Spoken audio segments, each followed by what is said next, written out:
ചുവടെ തന്നിരിക്കുന്നവയിൽ തണ്ട് നടീൽവസ്തുവായ സസ്യമേത്? ഓപ്ഷൻ എ നെല്ല്, ഓപ്ഷൻ ബി ആൽമരം, ഓപ്ഷൻ സി തെങ്ങ്, ഓപ്ഷൻ ഡി ചെമ്പരത്തി. ആൻസർ ഡി ആണ് ചെമ്പരത്തി. ചെടിയുടെ പ്രധാന ഭാഗങ്ങളിൽ പെടാത്തത് ഇല, വേര്, തണ്ട്, പഴം. ഓപ്ഷൻ ഡി പഴമാണ് ആൻസർ. ഇലയും വേരും തണ്ടും ചെടിയുടെ ഭാഗങ്ങളിൽ പെടുന്നതാണ്, പെടാത്തതെന്നുള്ളതാണ് ചോദ്യം. അപ്പോൾ ആൻസർ പഴം. ഔഷധിക്ക് ഉദാഹരണമേത്? ആൽമരം, റോസ, ചെത്തി, നെല്ല്. ആൻസർ ഡി നെല്ലാണ്. ആൽമരവും റോസയും ചെത്തിയും ഔഷധി അല്ല, നെല്ലാണ് ഉത്തരം. Question number 4. ഔഷധി അല്ലാത്തതേത്? ഗോതമ്പ്, കാപ്പിച്ചെടി, നെല്ല്, ചീര. ഇതിൽ ഔഷധി അല്ലാത്തത് കാപ്പിച്ചെടിയാണ്. കാപ്പിച്ചെടി കുറ്റിച്ചെടിയാണ്. അപ്പോൾ അതാണ് ഔഷധി അല്ലാത്തത്.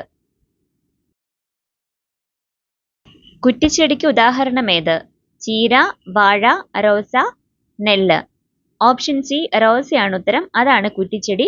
ചീരയും വാഴയും നെല്ലും ഔഷധിയിലാണ് പെടുക. Question number 6. കുറ്റിച്ചെടിക്ക് ഉദാഹരണം അല്ലാത്തതേത്? തേക്ക്, ചെത്തി, ചെമ്പരത്തി, തുളസി.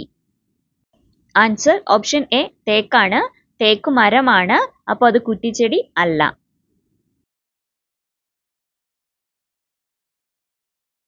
Question number 7. ഔഷധിയുടെ പ്രത്യേകതകളിൽ പെടുന്നത് ഏത്?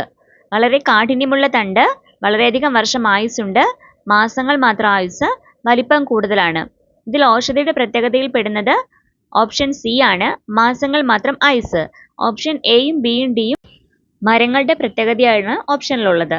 അപ്പോൾ അതല്ലാത്തത് ഓപ്ഷൻ സി ആണ്. അതാണ് ആൻസർ. Question number 8. വളരെ ഉയരത്തിൽ വളർന്ന ഞങ്ങൾ ആരാണെന്ന് പറയുമോ? മരങ്ങൾ, കുറ്റിച്ചെടികൾ, ഔഷധികൾ, ചെറിയ ചെടികൾ. ആൻസർ ഓപ്ഷൻ എ ആണ്, മരങ്ങൾ. മറ്റു 3 കുറ്റിച്ചെടികളും ഔഷധികളും ചെറിയ ചെടികളും ഒരുപാട് ഉയരത്തിൽ വളരുന്നത് അല്ല. Question number 9. വള്ളികളായി പടരുന്ന സസ്യങ്ങളെ എന്തു വിളിക്കുന്നു? ഓപ്ഷൻ എ കുറ്റിച്ചെടികൾ, ഓപ്ഷൻ ബി വള്ളിച്ചെടികൾ, ഓപ്ഷൻ സി ഔഷധികൾ, ഓപ്ഷൻ ഡി മരങ്ങൾ.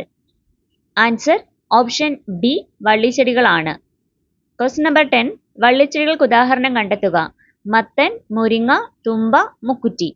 ഓപ്ഷൻ എ മത്തനാണ് വള്ളിച്ചെടിയായിട്ട് വരുന്നത്.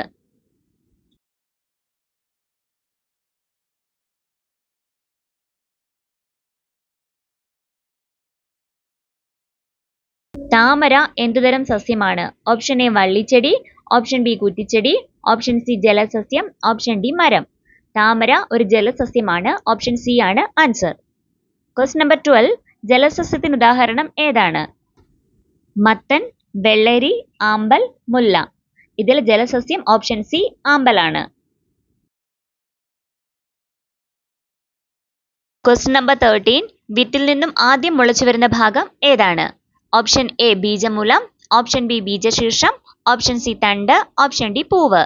വിത്തിൽ നിന്നും ആദ്യം മുളച്ചു വരുന്ന ഭാഗം ഓപ്ഷൻ എ ബീജമൂലമാണ്. Question number 14. ബീജശീർഷം വിത്തിൽ നിന്നും മുളയ്ക്കുന്നത് എപ്പോഴാണ്? ആദ്യം, രണ്ടാമത്, മൂന്നാമത്? ഇതൊന്നുമല്ല. ബീജശീർഷം വിത്തിൽ നിന്നും രണ്ടാമതായിട്ടാണ് മുളയ്ക്കുന്നത്. അപ്പോൾ ഓപ്ഷൻ ബി ആണ് ആൻസർ. വിത്തിൽ നിന്നും രണ്ടാമത് മുളയ്ക്കുന്ന ഭാഗം ഏതാണ്? ബീജശീർഷം, ബീജമൂലം, വേര്, കായ്. ഓപ്ഷൻ എ ബീജശീർഷമാണ് വിത്തിൽ നിന്നും രണ്ടാമതായിട്ട് മുളയ്ക്കുന്നത്. Question number 16. ബീജമൂലം എന്തായി മാറുന്നു? തണ്ട്, വേര്, ഇല, പൂവ്. ബീജമൂലം വേരായിട്ട് മാറുന്നു. അപ്പോൾ ഓപ്ഷൻ ബി ആണ് ആൻസർ. ക്വസ്റ്റ്യൻ 17. ബീജശീർഷം എന്തായി മാറുന്നു? ഇല, തണ്ട്, പൂവ്, വേര്. ഓപ്ഷൻ ബി തണ്ടാണ് ആൻസർ. Question number 18. ഇലയിൽ നിന്നും പുതിയ ചെടികൾ ഉണ്ടാവുന്ന ചെടിയാണ് ഡാഷ്. മത്തൻ, പയർ, കറിവേപ്പ്, ഇലമുളച്ചി. ഓപ്ഷൻ ഡി ഇലമുളച്ചിയാണ് ആൻസർ. ഇലയിൽ നിന്നും പുതിയ ചെടികൾ ഉണ്ടാവുന്നത് ഇലമുളച്ചിക്കാണ്. Question number 19. വേരിൽ നിന്നും പുതിയ ചെടികൾ ഉണ്ടാവുന്നത് ആർക്കാണ്?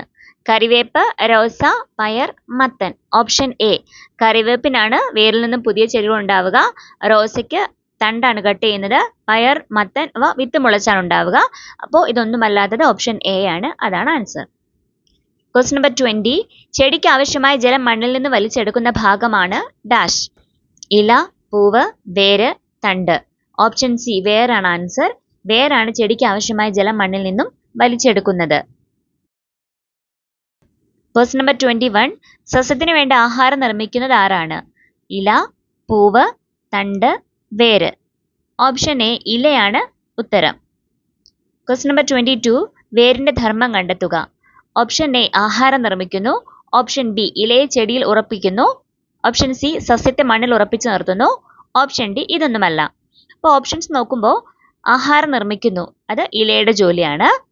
ഇലയെ ചെടിയിൽ ഉറപ്പിച്ചു നിർത്തുന്നു, അത് തണ്ടിന്റെ ജോലിയാണ്. ഓപ്ഷൻ സി സസ്യത്തെ മണ്ണിൽ ഉറപ്പിച്ചു നിർത്തുന്നു, അപ്പോൾ അതാണ് വേരിന്റെ ജോലി. അങ്ങനെ ഓപ്ഷൻ ഓരോന്നും വായിച്ചിട്ട് ഉത്തരം കണ്ടെത്തുക. Question number 23. വേര് വലിച്ചെടുക്കുന്ന ജലം ഇലകളിൽ എത്തിക്കുന്നത് ആരാണ്? ഓപ്ഷൻ എ വേര്, ഓപ്ഷൻ ബി തണ്ട്, ഓപ്ഷൻ സി ഇല, ഓപ്ഷൻ ഡി പൂവ്. തണ്ടാണ് ആൻസർ. Option B. പൂക്കാത്തൊരു സസ്യമാണ്. ഓപ്ഷൻ എ ഈണ്ട്, ഓപ്ഷൻ ബി മുല്ല, ഓപ്ഷൻ സി നിശാഗന്ധി, ഓപ്ഷൻ ഡി നീലക്കുറിഞ്ഞി. തന്നിരിക്കുന്നവയിൽ പൂക്കാത്ത സസ്യമാണ് ഈണ്ട്. Option A. Question number 25. പൂക്കുന്ന ഒരു സസ്യമാണ് ഡാഷ്. ഓപ്ഷൻ എ ഈന്ത്, ഓപ്ഷൻ ബി പന്നൽ, ഓപ്ഷൻ സി പായൽ, ഓപ്ഷൻ ഡി നിശാഗന്ധി. തന്നിരിക്കുന്നവയിൽ 3 പൂക്കാത്തതാണ്. ഓപ്ഷൻ ഡി നിശാഗന്ധിയാണ് പൂവുണ്ടാകുന്ന സസ്യം. Question number 26. നീലക്കുറിഞ്ഞി എത്ര വർഷം കൂടുമ്പോഴാണ് പൂക്കുന്നത്? Option A 13, option B 11, option C 12, option D 14. Answer option C ആണ്, 12 വർഷം.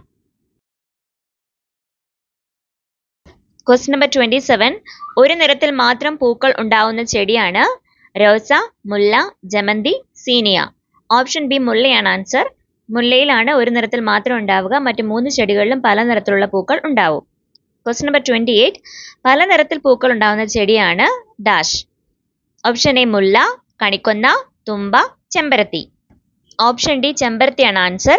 മുല്ലയും കണിക്കൊന്നയും തുമ്പയും ഒരു നിറത്തിൽ മാത്രം പൂക്കൾ ഉണ്ടാവുന്ന ചെടിയാണ്. ചെമ്പരത്തിയിലാണ് പല നിറത്തിലുള്ള പൂക്കൾ ഉണ്ടാവുക. തെറ്റായ പ്രസ്താവന ഏത്? മരങ്ങൾ തണൽ നൽകുന്നു, മരങ്ങൾ പഴങ്ങൾ നൽകുന്നു, മരങ്ങൾ ശുദ്ധവായു നൽകുന്നു, മരങ്ങൾ കൊണ്ട് പ്രയോജനമൊന്നുമില്ല. ഓപ്ഷൻ ഡി മരങ്ങൾ കൊണ്ട് പ്രയോജനമൊന്നുമില്ല ആണ് ഇതിന്റെ ആൻസർ. ഓപ്ഷൻ എയും ബിയും സിയും ശരിയായ കാര്യങ്ങളാണ്. മരങ്ങൾ കൊണ്ട് നമുക്ക് പ്രയോജനമുണ്ട്. തെറ്റായ കാര്യം ഓപ്ഷൻ ഡി ആണ്.